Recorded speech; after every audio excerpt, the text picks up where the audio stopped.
A continuación, vamos a presentar la cápsula científica explicando capas de la corteza cerebral, partes del cerebro y tipos de neuronas. Las capas de la corteza cerebral.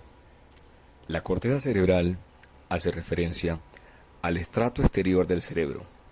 Esta capa está formada por una fina capa de tejido nervioso que envuelve la superficie de los hemisferios cerebrales, siendo las dos primeras quien gozan de una corteza cerebral mucho más desarrollada que el resto de los animales. Gracias al correcto funcionamiento de la corteza cerebral, los humanos tenemos la capacidad de percibir aquello que nos ocurre y rodea, así como de imaginar, pensar, tener capacidad de juicio y decisión. Finalmente, la capacidad de entender y producir el lenguaje.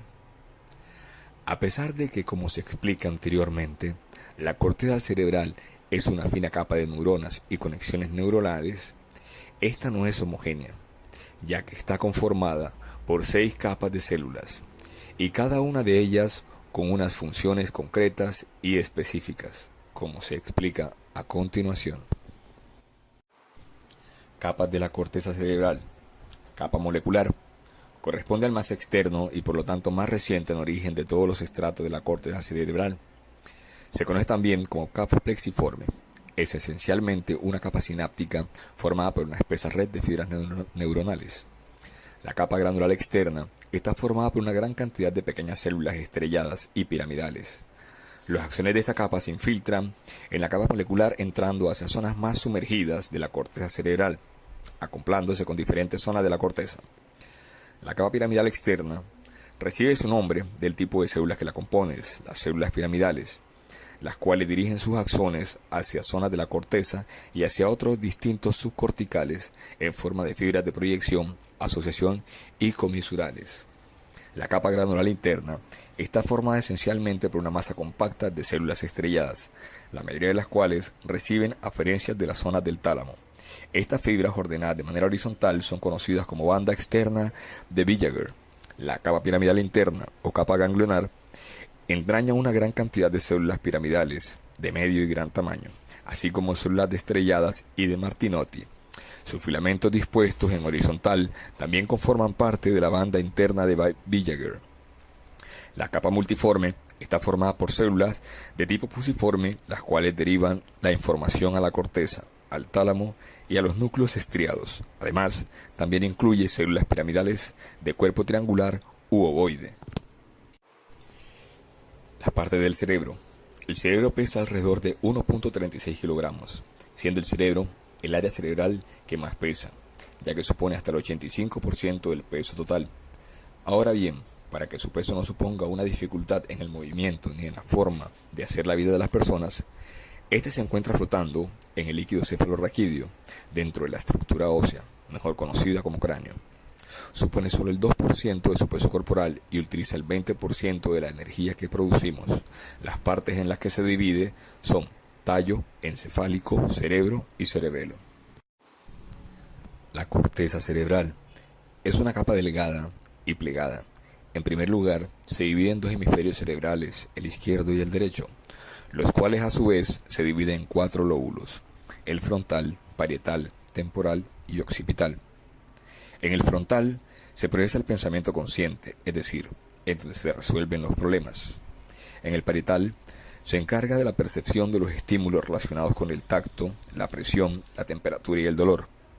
El temporal se encarga de la percepción y el reconocimiento de estímulos auditivos y relacionados con la memoria. El occipital se relaciona con los estímulos visuales. Tipo de neuronas. La neurona es la célula formadora del cerebro y del sistema nervioso. Es la encargada de transmitir todos y cada uno de los impulsos del mundo exterior al cerebro y de retransmitir la respuesta de éste al exterior. Las neuronas son las contentivas de la información celular, llevando de un lado al otro del organismo la información requerida para el funcionamiento celular, metabólico y general. Cada una de ellas consta de 3 partes, a saber, soma, dendritas y axón. Soma, también llamado partícula pericarión, es un cuerpo celular de la neurona, es donde se encuentra el núcleo y desde el cual nacen dos tipos de prolongaciones. Las dendritas son prolongaciones que proceden del soma y aparecen ramas o puntas, reciben la información procedente de otras células. El axón es una estructura alargada que parte del soma. Su función es la de conducir un impulso nervioso desde el soma hacia otra neurona, músculo o glándula del cuerpo. Los axones suelen estar cubiertos de mielina, una sustancia que permite la circulación más rápida del impulso nervioso. Tipo de neuronas. Existen distintas formas de clasificación de las neuronas y se pueden establecer en base a distintos criterios. Las neuronas se clasifican acorde a la transmisión de impulso nervioso, la función, la dirección del impulso nervioso, la sinapsis, el neurotransmisor y la morfología externa. A continuación, exponemos las principales clasificaciones por norma, tamaño y función. Según su forma, tenemos estrelladas, fusiformes, ovoides, piramidales y esféricas. Tipos de neuronas según su función. Las neuronas sensoriales transmiten información de la periferia al sistema nervioso central. Las neuronas motoras transmiten información del sistema nervioso hacia glándulas o músculos. Interneuronas se encargan de la transmisión local en el sistema nervioso central y comunican una neurona con otra.